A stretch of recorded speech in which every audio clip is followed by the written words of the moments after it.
His mission is to inspire. Let's welcome back Chris Singleton, former pro athlete and author of his newly released third book, Baseball Around the World, How the World Plays the Game. Good to have you back.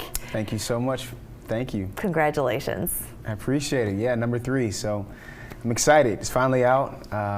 Good support so far, so I'm excited about it for sure. That's great. So tell us a bit about this book. Yeah, so my mission is all about unity, love, and I love baseball. Baseball fan. I played here locally, played in college locally, and then got to play a little bit in the minor leagues. And so I said, how can I put my love of baseball and my love of people, right, uniting people together?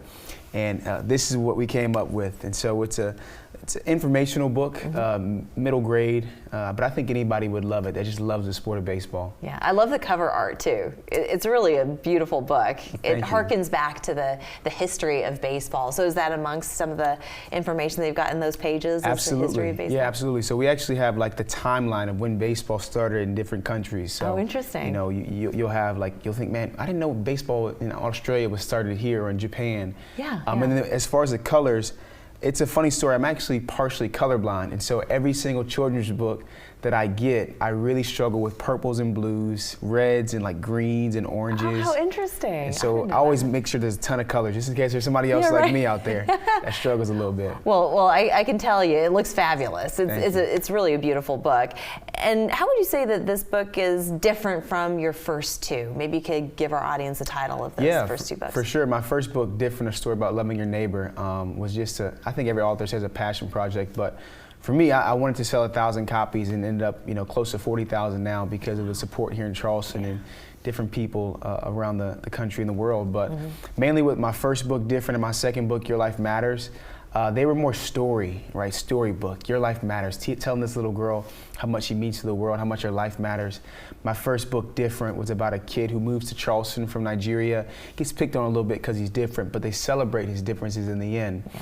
And this book is more informational. Like, hey, did you know that they eat octopus in Japan during the games? Like, and certain things like that. You're like, what? They do? Yeah, they do. Is that for good luck or it's what? It's like a little fried dumpling they'll have. So it's different stuff that you learn when you're reading about these different countries, how they play the game. Absolutely, absolutely.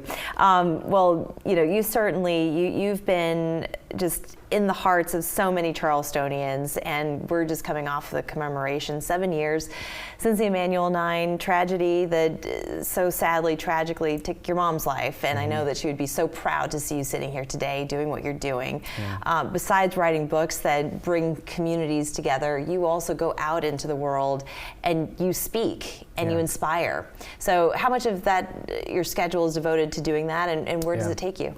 Yeah, so I'd say for the last 5 years, I would say I was a speaker, but over the last 3 years, it's really become more profession. So right now I'm on the road about 100 to 120 days a year. Last year I had 121 engagements. Wow. I've been in 41 of the 50 states now, sharing this message of love and unity. So it's very, very frequent, but this is home for me though. Charleston's home, so I'm gone a lot, but I'll always be here. But it keeps you busy. Oh, definitely keeps me busy for sure. And then you also finally do work with the River Dogs, and I see that you've got them, you're wearing them proudly right now.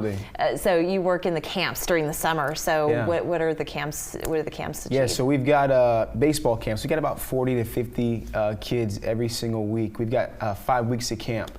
And basically, we teach them the basics. I think we've got 6-year-olds all the way up to 13-year-olds. So the 6-year-olds, honestly, they're learning which hand to put the glove on, right?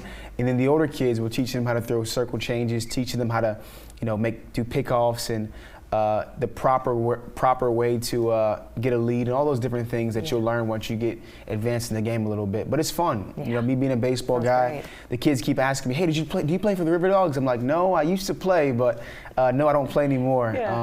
But we have a good time. We teach them the game, and they love it. And Chris, we were just talking about this. You're still so young, but you sound so wise. You sound well beyond your years, but you would also say that you feel that way too.